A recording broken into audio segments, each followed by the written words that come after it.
This is Internet Marketing.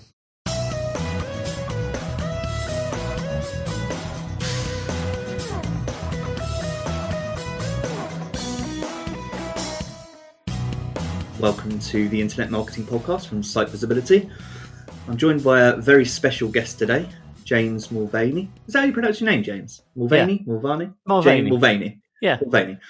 James Mulvany from podcast.co and many other businesses as well, James. Can you just explain to our listeners some of the other projects and companies you're involved with and what you do at podcast.co? Yeah, so I'm a bit of a podcasting and sort of radio cheerleader, really. I have 3 different websites or businesses, basically through 2 different companies. So we've got radio.co, which is an online broadcasting platform for radio stations, handles everything from play out to streaming to statistics. It's like a radio station in a box. And at podcast.co, we have a platform for podcasters, which makes it super simple to start a podcast, get it distributed to all the major channels, so Apple Podcasts, Spotify, Google, etc. And also more recently, as part of podcast.co, we've launched a spin-off project called Matchmaker.fm, which is a platform to connect podcasters and guests. We're kind of billing it as like the Tinder for podcasters. So very busy at the moment, lots of stuff going on. And really, one of the things I'm doing at the moment, which is why we're speaking today, is I'm setting myself a challenge to record, be a guest on 30 podcasts within 30 days. So super packed day, but been talking lots about podcasting, having some really interesting conversations so far as well. We'll probably touch in conversation on all 3 of those companies, but where are you at today in terms of number? How many out of 30 have you achieved so far? So this is the number 14, I think. 14. And Yeah. we're recording another podcast for my personal podcast, The Advertising Hour. So I'm assuming that will be 15. Yeah, exactly. Oh, brilliant. So you're and was this for to achieve for the end of May? So are you on schedule? I think we'll probably hit it. I'm kind of thinking to myself, right, okay, well, if we don't do it within 30 actual days, I could kind of like twist it to 30 working days, because obviously I'm not recording on Saturdays and Sundays. So I could give myself 6 weeks. But I think it was the 27th of April when I first started this challenge. So obviously I've got another sort of 10, 12 days. So I think, yeah, we might actually get there, or be at least very close. And we were talking just before we started recording about your schedule for today. I think you've got 6 podcasts you're fitting in today around that number. Yeah. So I really appreciate you taking the time out and just try and make this enjoyable for you so you don't feel drained by the end of the day. I'm sure it's quite a challenge, a mental challenge. So I'm really looking forward to speaking to you, and today speaking to you about the topic, common obstacles in podcasting and how to overcome them. And the reason when I was thinking about this topic to discuss with you, you are a leader, I guess a thought leader in the podcasting space. I know you've got tons of experience. You explained at the beginning. And so podcasting is such a broad topic. I wanted to think about what's the most useful information I thought you could share with me and our listeners at this particular time. And it's really a struggle with podcasting because you can go in many different directions. But I was thinking about the economy, the climate that we're in. I know myself that it forced me into a position where I was thinking, right, I really need to focus on this podcast that I've been planning on launching. So I've been putting in the time and effort to get it sorted. And I imagine lots of other people are in that position. Yeah, absolutely. And for me, there have been so many obstacles, and perhaps ones I've put in place for myself about why I haven't launched a podcast till now. And also why we haven't made some changes to the podcast that you're on right now, the Internet Marketing Podcast. So I thought it was a good time to discuss the common obstacles.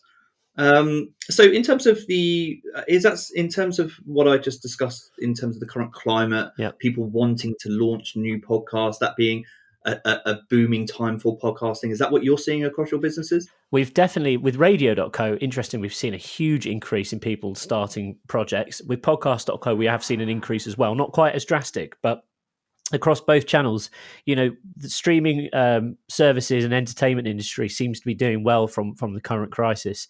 And I would suggest that, on both of these businesses, we've done well as a company, but also interestingly as well, we're seeing more demand for listeners as well. So on radio.co at peak times, we're getting 3 times the amount of traffic tuning into our clients' radio stations than we would have done, say in January. So a huge boost we've had to actually scale quite a bit of our infrastructure to keep with the excess demand. Podcasting listeners as a whole have stayed about level. And it's interesting comparing the 2 mediums because I think podcasting is almost like an evolution of radio, but I think also that radio, this live thing has a sort of more personal touch, perhaps, because people know that it's live, and I think that's why radio is seeing more listeners, because everyone's in lockdown, rather than sort of relying on sort of Spotify playlists, which don't have that personal touch. People are tuning in to live radio because there's someone on the other end of the line almost. So I think it's quite interesting. But certainly, as I say, we are seeing growth, and I think people are using this time to start podcasts because it's something that's been on the to-do list, especially a lot of marketers and businesses. I think everyone's kind of catching on to the point that now you really kind of need a podcast as part of your marketing mix as a brand or a company or a startup. And it's a great way to engage with people as well. So, yeah, we're definitely seeing an uplift. And in terms of your history, you've been involved in podcasting for quite a while now. How does this compare to other peaks in podcasting? I imagine, correct me if I'm wrong, but possibly an early peak when it started about 15 years ago. I think there was a peak around 5-6 years ago, and now it seems like there's another peak. But how does this compare for you? Is it the busiest it's been? I think so. I think it's become a lot more commercialized, and that's for the better. If you think about when podcasting first came about, say between 2004 and 2010, it was really just reserved for enthusiasts, both in terms of listeners and also people presenting them as well. Because, to listen to a podcast, then you had to download a file onto your computer, then transfer it onto your iPod, which was quite a complicated process. And that's not something that most people could really do, or it was a bit of an effort to go to. Whereas obviously nowadays, you can stream an episode wherever you are via 4G. You don't have to necessarily download it. And also you can browse through podcasts on your phone. Back then there just wasn't that capability. So I think that's driven part of this resurgence, in the sort of the mid 2010s. But I think more recently, over the past 2-3 years, we're now seeing mainstream uplift. I think even 5 years ago, say even in 2015, if you went up to someone in the street and said, "Do you know what a podcast is?" You might get some people saying yes, but I think still there would be quite a few people saying, "No, I've no idea," or something that they hadn't listened to a podcast. They might have a vague idea of what it is. Whereas nowadays, I think partly driven by there's lots of celebrities now doing podcasts, that encourages the general public as a whole to sort of start listening and drives up consumption. It's funny you mentioned that. That's one of the key reasons. I was just thinking about my personal experience with podcasts. I've been listening to podcasts for probably around 8 years. But back 8 years ago, I was listening to 1 or 2 podcasts that were released maybe bi-weekly or monthly. But now I tune into podcasts, particularly my favorite podcasts are weekly or bi-weekly. And they are, I guess they're just, I look forward to them. I anticipate them. I'm excited for them. I subscribe to them. Yeah. It's a very different, it's become part of my daily routine almost. Whereas it was something that I would do maybe or listen to ad hoc back 8 years ago. So yeah, and I agree with you. I'm interested in the comedy space, and particularly for comedians. There's loads of comedians with podcasts, totally, and they've really started to use that as a revenue stream and a way to build a loyal audience. So on the topic of I guess benefits of podcasting. So there are obvious marketing benefits, which we don't necessarily need to get into detail in terms of building relationships. From an SEO perspective, if a lot of our listeners will be familiar with that, there are ways to generate links. From a social media perspective, it gives you content to talk about and repurpose for social. Are there any other benefits that you see to podcasting that are perhaps not widely known or not talked about often? Well, I think you touched on relationships. Now, I know a lot of people who have guests on the show specifically for the purpose of business development, because, if you're trying to get through to a key decision maker or, someone who's a head of a company, CEO, founder, generally speaking, if you ring them up and say, "Oh, can I speak to so-and-so, please? What's this about?" "Well, it's sales, blah, blah, blah." No, of course, the answer is going to be no. It's very difficult to get direct connectivity with these people sometimes. But if you ask, "Well, do you want to be on my podcast?" Of course, there's going to be more of it kind of helps break down the barriers for the gatekeeper, and you have a genuine conversation with people, and they're building. You're then building that rapport with that person. So I think from a business development perspective and networking opportunities, there's a lot there that people perhaps don't quite understand, and they just sort of see it as a medium. I think, as you clearly touched on, Backlinks are important as well. And also, we're seeing more and more businesses using it for internal comms as well. So employee engagement, particularly in larger organizations. I was actually doing a presentation for NHS Digital back in March because they're kind of keen to start using the medium as a way to communicate with staff. And again, there's so many interesting things you can do there because it doesn't necessarily have to just be one person, sort of broadcasting to the masses. You could get people involved. So you can have different people from different departments getting involved with the conversation. It's a lot less intimidating than sticking a video camera in front of people's faces as well. So, if you're just in a room having a sort of roundtable discussion, you can easily record that. People won't even know it's being recorded almost. And I think, therefore, it becomes more of a natural form of communication. As soon as you get a video camera out and say, right, speak to the camera, I think a lot of people just kind of freeze and don't really know what to do. So yeah, there's tons of benefits, I think, outside of, obviously marketing.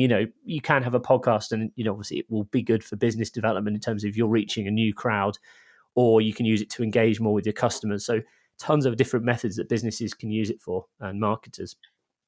Yeah, that's the fascinating point that you touched on as you were talking there is the internal communication benefits. I wish I could remember. It might have even been podcast.co content that I've seen, but there was either an article or a guide where I saw about the how younger people in particular, or I think it was 20 to 40-year-olds, how podcast consumption is increasing in that demographic, and then why it makes sense to subsequently invest in an internal podcast to deliver internal messages to that demographic. And again, we were just talking about over these last 10 years, if podcast consumption has increased over the last 5 years in particular, or even you just mentioned the last 3 years, then of course it makes sense to invest in an internal podcast, even if you're just doing it to communicate internal messages within big companies. That's really interesting. Well, I mean, the benefit of doing that, of course, as well, is people don't read emails anymore. It's easy just to skip past them. So having a podcast is just another way that you can kind of get your message across. That might be a really interesting way. There's a good piece of advice. If our listeners out there are, in medium, large-sized companies, you're struggling to get cross-departmental communication flowing, maybe the podcast is the way through. There you go, a gem already. That's why we've got you on, for nuggets of information like that, James. Yeah. So thanks for that. Moving on to the topic that we were discussing at the beginning, common obstacles. So I see some of the most common obstacles that we're going to break down as time, money, not knowing the topics to discuss, and then the technical savviness or the perceived technical difficulties of launching a podcast. We're going to jump into all of those, of course. But if we could start with time. So just speaking from personal experience, one of the things I'm struggling with, this will actually be really helpful for me, is that I'm still trying to figure out the best way to build podcasting into my daily schedule. And really the goal for me is to keep consistent. And I've seen this out there for other podcasters that, maybe you launch a podcast, you record 1 or 2 episodes, and then it kind of falls off. And that's typically down to some difficulty with building into a schedule and organization. Have you got any tips for that, for keeping consistent and keeping on schedule? Yeah, so I think that's a really important topic. First of all, you mentioned that there's lots of podcasts out there where they've just done 1 or 2 episodes. And the problem with this is, of course, if you're starting from nothing, if you don't have a big pre-existing audience, and if you're a business, you've got a marketing list, first thing, you need to be pushing your content to them as well. Don't just upload the podcast and hope they'll find it, because they won't necessarily find it. But just starting and doing a couple of episodes, and maybe, I think people assume that suddenly they're going to get loads of people listening straight away. Of course, that's not the case. You've got to work on it for a significant period of time, sometimes even like a year before you really start getting traction. As I say, unless you perhaps have a good pre-existing mechanism to push it out to people. But I think that the main thing to do is, be realistic and set yourself a schedule. With my personal podcast, Create, Reach, Inspire, I don't have the time to devote recording an episode, every single day or every single week even. So I do it in series. So I did sort of 6 or 8 parts for season 1, and the same with season 2. And that kind of gives you the time to really focus on, number one, making that season really good. So you're not just kind of creating content for the sake of content, because sometimes that can, really fatigue you. I think we've all been there as marketers, where you sort of feel like you're sort of, oh, I've got to create this for the sake of it, because I've said I'll set it. So if you're focusing in on saying do 6 episodes, but just make them really good and plan them and make them excellent and make them really valuable for your customers or your prospects, that's going to be more efficient than just saying, okay, let's just roll out 52 episodes over the next year. And you can then have a little break between series as well. But make sure when you're actually releasing those episodes, so if you say record 8 episodes, you can always do them in advance as well. Make sure you're releasing them according to a consistent schedule, during so every week or every 2 weeks or once a month or whatever it might be. But that's kind of like my advice is, if you're thinking about starting a podcast for your business, but you're scared that it's going to just be kind of all encompassing, just stick to doing season 1, see how that gets on, and then look at season 2 and just sort of break it down into manageable chunks. That's really interesting. I never really thought about it that way. It's funny, I've not thought about it that way, but I do listen to some podcasts that break down into seasons and maybe have a 6-month or even year break between seasons. So yeah, great piece of advice if you're struggling to think of how you're going to keep things consistent. On that topic, you touched on, you didn't use the phrase, but I guess bulk recording, so recording multiple episodes in a day, I guess what you're doing today. Yeah. And I alluded at the beginning of, as we started talking, that perhaps that's draining. I don't actually know. I've never gone through recording several bulk episodes in a day. How are you finding that? Is it draining? Is it enjoyable? What are the pros and cons of doing This that? is my first day where I've done 6 in a single day. Oh, okay. Interesting. However, I've been regularly kind of doing 2 or 3 a day.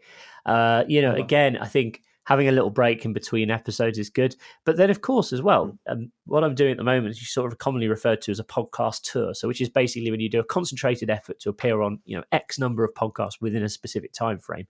This is done a lot by authors in particular when they're releasing a new book, because you can single out podcasts that you think really relevant to the topic of whatever book you're releasing and go on them and speak about your book. And you've got a lot of content to kind of go over then because you've written the book, right?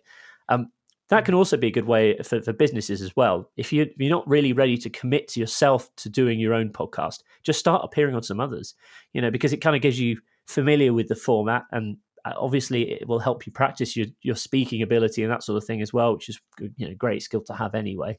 But it means that you're not necessarily committing to sort of doing it yourself. So I think it's a kind of a good way to start. But is it draining? Well, I'm kind of quite confident in recording these, and I'm used to doing this sort of stuff. So for me, I'm enjoying it. I'm relishing it, and you have to give each episode your all and try and make each episode unique. I think those are the important things. I hear too many people who just kind of repeat the same stuff episode in, episode out, and they'll appear on 10 different podcasts, and effectively each episode will be the same. So I think trying to keep each one at least a little bit fresh, throwing some topics or discussion in that you haven't talked about on other podcasts is always important.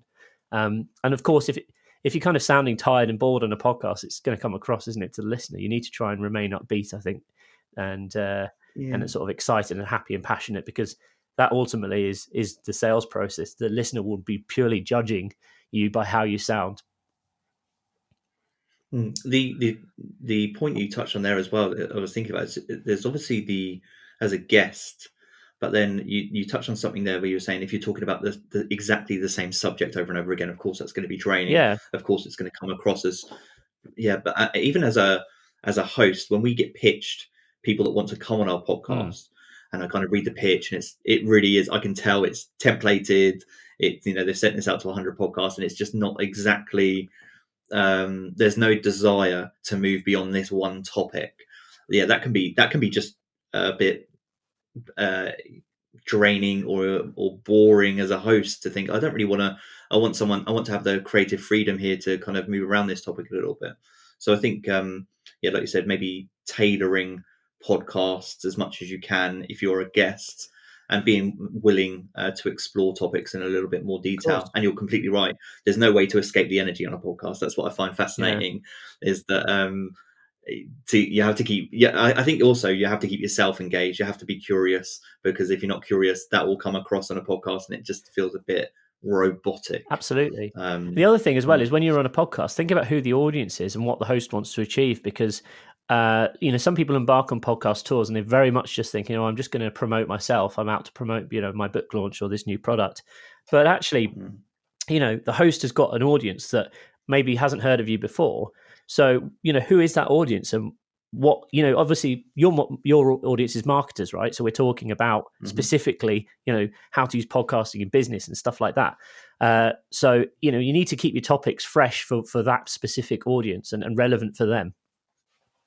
Yeah, that's one thing we're trying to do actually with some format changes at the moment on this podcast. A little bit of more of that how-to advice for marketers, people that want the specific, practical kind of ideas on how to improve marketing, and with experienced specialists from their respective disciplines. Moving on to, so I guess that covers time really well, and then the next thing I see is money. So. People thinking that they have to invest lots of cash in maybe a podcast recording studio and all the equipment. I actually can't remember, but this is covered in a really good guide. I'll link to it in the show notes from podcast.co, where I can't remember, you break down 3 different types of studio setups. And it's the equivalent of a basic, intermediate, and advanced. Could you perhaps speak on the costs associated with what you would see as those 3 different types of setup? Yeah, of course. I mean, at a basic level, I always recommend, especially if you're doing podcasting for your business, it's worth investing in at least a decent quality microphone, because it makes all the difference, and it will sound 10 times better than if you're recording into perhaps your laptop built-in mic, which is fine if you're doing video calls and stuff. But podcasting, you want to make sure your audio is crisp as possible. So at a basic level, there's various options available. I won't start quoting them, but you just say, if you look at the guide, there'll be all the links to Amazon and everything.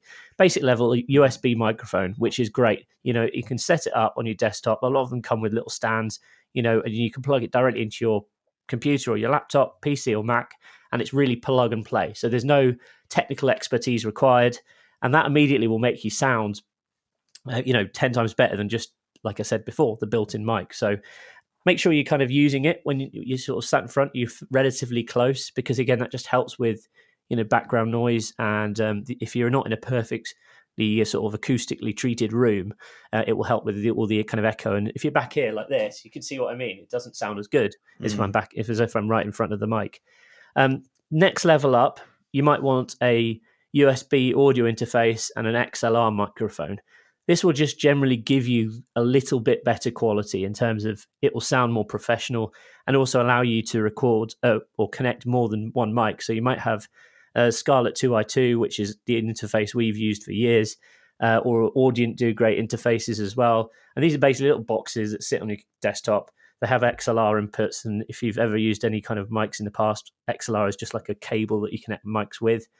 And, quite often you'll have 2 microphones connected, which is, again, great if you're interviewing someone else, or if you've got a co-host sat with you as well, so you can record 2 channels at once.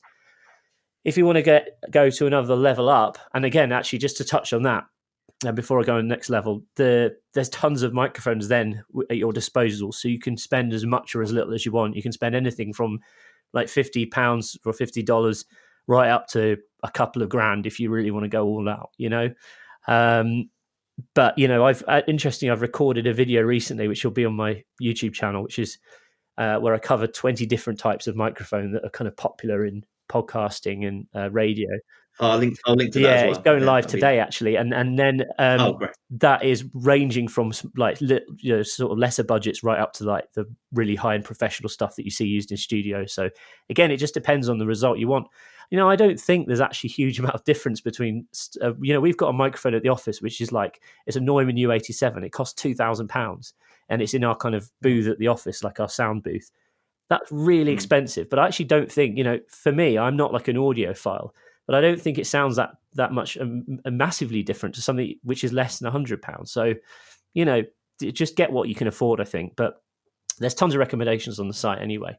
And then I suppose the next up, you might want to buy more equipment. So you might have a mixer, which is there's a great tool called the ZenCaster Pro, and Rode have released this mixing desk, and it's a completely like an industry game changer. That there's nothing else like there really in the market. I'm sure other manufacturers are going to kind of follow, but it's a kind of hybrid thing. You can plug it in. It can accept SD cards, which mean you can record on location. You can have up to, I think, 4 different mics connected. You can also Bluetooth your phone to it as well. So if you want to take calls, you can take WhatsApp calls or Skype or whatever. Again, you can have lots of different audio connected. It's got little pads that you can attach sound effects to. So really cool bit of kit. And it's about £500, I think. Obviously, that's just for the mixer. So you obviously then need to go out and buy mics to connect to it. But I think, if you're looking to kind of get a really professional setup, perhaps you've got, if you're a business and you want to treat a conference room like a podcast studio, that's something that you can get, because, as I say, you can connect 4 mics to it, you can fade people up and down, and it's really cool. But as I say, the fact that you can plug an SD card in means you can take it anywhere. You don't even need a laptop to record, which I think is totally a game changer. Something I was thinking, and I'm going to link to all of those resources that you mentioned as you were talking, but something that just struck me is that I imagine people that are used to advanced studio setups, given the pandemic, are not able to record together. So I expect that there are lots of people out there that need this information because they're having to adapt, people that have it podcasts already, having to adapt their setups to record differently. Has it I'm guessing for yourself, are you recording at home? Yeah, so I'm at home. Obviously, I've got quite a good setup because I'm very nerdy, at home. But, so we normally we have a studio here in Manchester. We also have one down in London, New York and Amsterdam as well. And normally clients record in these studios. Obviously, they can't do that right now because the studios are closed, and obviously you're not supposed to be that close to people. So it's kind of, a lot of clients have put it on hold, but we have got some who are kind of being brave and they want to continue doing it remotely. It's a real mix, actually, because obviously most of the clients who rent our studios are businesses, they're organizations, and we generally work with those clients on a full service basis. So, we send a producer into the studio to record with them. We then edit it for them and obviously push it up to the platform for publishing, onto the internet. So, really working a full service. And a lot of organizations, that's because they're not really interested, and why should they be, in actually learning how to edit audio or set things up, and they want to get a good quality sounding recording, which is a professional level, without having to learn how to do it. Obviously that comes at an additional expense because it's you're paying people for their time, you've got a producer in the room, etc.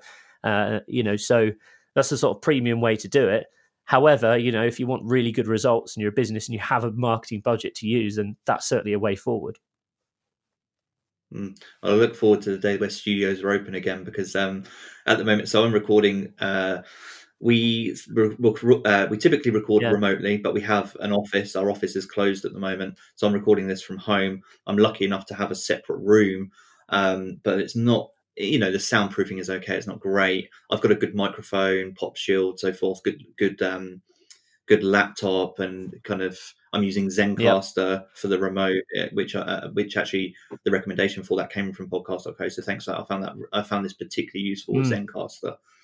But one thing there are a few things that I just haven't been able to avoid. One of them, which you'll probably hear during this podcast, is my cat somewhere in the background, which I might try and edit out as much as possible. But there are just things, people knocking the door, people outside shouting, things that you just can't anticipate that I've just been unable to avoid. So I'm looking forward to the day where I can.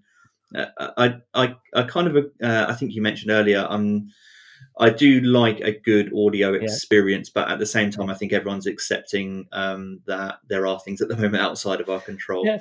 But I'll link to a lot of those resources. I'll be digging into those resources myself to help me. Actually, on the topic, what are some, if you've got any quick tips for remote recording while you're at home, are there any things that come to mind that can help? I mean, ZenCaster you've just mentioned is fantastic. There's another one as well called cleanfeed.net. They have a really good free plan, actually. So you don't really need to pay for it. And cleanfeed, ZenCaster, basically, the way these tools work is browsers have all got really good codecs built into them now. So they just leverage what is basically going on behind the scenes within the Chrome browser. Like P2P communication. So they're pretty cool tools, but they're just opening up what's already in the browser. And so effectively they're using the right codec, so the quality of the audio is a lot better. Interestingly, this 30 in 30 days thing that I'm doing, most of these have been via Zoom. Now, I would advise against using Zoom. Just, it's easy. There's no problem with it. It's acceptable, but I just think the quality of the audio in Zoom isn't as good. I think they're obviously compressing it a lot more. They're using a different codec to sort of reduce bandwidth, which, I suppose when you've got 10 people all chatting together on a video call makes sense. But if you're just doing a one-on-one conversation with someone, it means that the quality is just not as good. So, ZenCaster, CleanFeed, they are audio only. And again, I think some people like video because it gives you a different dynamic. You can see the person. Sometimes people want to record the video as well. But that's kind of my 2 cents on it, really. Oh, that's interesting. It's something I found the audio on ZenCaster to be amazing. So I've had no problems with it yet. And I think it does help to eliminate some of the issues that we have with home recording, background noise. They've got automatic post-production as well, which helps with the final mix before editing. But you touched on, what did you touch on there? You were talking about that. What was the other tool? Cleanfeed.net, yeah. And what is that similar Pretty to much ZenCaster? the same, yeah. They offer a pro plan like ZenCaster. The benefit of these tools is they record locally on each end. So right now, ZenCaster is recording the raw input from my microphone without sort of streaming it over the internet. And then once we've finished, it will then upload it to your end. That's basically how it works. So it means you get the kind of the full HD experience, or if you like, on both sides. So ZenCaster, Cleanfeed, perfect tools. And as I say, Cleanfeed have got a free plan as well. So it's pretty good. And the point about Zoom is really interesting as well, because it's something I've been toying with in terms of expanding beyond our podcast to video. And it's I mean, firstly, I've been just trying to adapt to make sure that I've got a good audio experience. And I agree, from the podcasts that I've listened to where I know that they've been recorded on Zoom, the audio quality hasn't been as good, and it isn't as enjoyable listening experience. But also, just as a host, I like to kind of not worry about the visual element. It's something I was speaking to a previous guest about just before we started recording. He was saying to me, I'm so grateful this is just via ZenCaster, because when it's via video, there's so many distractions. You can't really focus in on the questions, the audio. You're not really actively listening. And so I've personally enjoyed ZenCaster for that, because without the pressure of the video element. Do you know that? I think you make a very good point there, actually. And that brings back to why podcasts are popular and have been successful, because there is a different form of communication. It's audio only, which is like the oldest. We were speaking to each other as humans before we were writing. So I think that's why it resonates with people so well, because, as you say, you've got that focus. Plus, also, you can have it on in the background. You can listen to a podcast whilst you're doing something else. Yeah, no. So I think I'm going to stick with audio for the time being, because I enjoy the experience more. I'll be interested to know, though, listeners, if you've got any preference, you'd like to see video added to this, let me know. Send us an email at grow@sitevisibility.com. Okay, I'm going to move on to another obstacle, which is knowing the topics to discuss. Again, we briefly touched on this earlier when we were talking about it can be draining if you're covering exactly the same topics. So if for our listeners out there that perhaps are thinking of starting a podcast, don't maybe they've been told that they're particularly good at active listening or speaking. They know that it might be a good medium. Perhaps they just prefer audio as a medium through which to communicate, rather than blogging or video. But they just don't know where to get started with the topics. What are some tips you can give? I think ultimately start with the problems or the questions that your audience or your market are having. Find out what are the common pitfalls that, say, obviously with podcast.co, a lot of the questions. So, for example, which equipment do I need? Or, I don't know what to say. We start with that whenever we're doing any marketing. And we always think, okay, how can we answer those questions, or how can we deliver as much value as possible to that audience, which will resonate with them and help them with solving their problems. So I think that's kind of the clearest and easiest way, is just look at your customer base. What questions are coming in via sales or sales inquiries, or what tech support questions have you got coming in if you're a software company, and just sort of go through those, find the commonalities, and build podcast content that answers those questions, and then go above and beyond that, and expand that discussion into other areas. I think that's kind of the easiest way of doing it, really. Another method is obviously just getting guests on that you think are going to be relevant to your audience, like you're doing now, and thinking, okay, what areas of expertise does this guest have? What are their experiences, and what can we learn from them? And obviously you can really easily create content, because all you have to do is just sort of think about a bunch of questions that you think that guest would be great at answering, put them down in a doc, and just fire through them. And really then you're just relying on the guest to actually provide the information, the value. And again, it's just a super easy way of building a lot of content. Think about then, once you've done that, how can you cross-purpose that? So you can turn it into text, you can turn it into blog post. It doesn't have to just end with the podcast. But yeah, I think starting with questions is always a good place to sort of begin building content, especially if you're building a podcast for business. Obviously, if you're doing something for entertainment, it's going to be a little bit different. But in terms of business and marketing, that's my kind of strategy. With the you mentioned Matchmaker.fm, and I found that So it's really interesting. I'm just about to launch my personal podcast. So I haven't really got a background, although I have got on LinkedIn that I host this and I've been on other podcasts. And despite that, I had maybe, I think, 10 to 15 replies within the space of a day after first launching a profile on Matchmaker.fm. And I noted that I was launching a new advertising podcast and I was potentially looking for guests. And the range of people on Matchmaker.fm is really interesting, and some really interesting guests. So there's sometimes, I think, can be, and we'll talk about technical savviness in a moment, but I think one of the perceived difficulties in launching a podcast can sometimes be how to get guests, how to book guests, how to find the right guests. I'm full of praise for Matchmaker.fm because I was really surprised at the results, which I achieved very quickly. How long has it been since Matchmaker.fm? Well, it's really new still. To be honest, Scott, we launched it in February, about middle of February. Wow. We're up to about 3,500 users on there now. That's across both podcasts and sort of experts or guests, and you can have both profiles as well.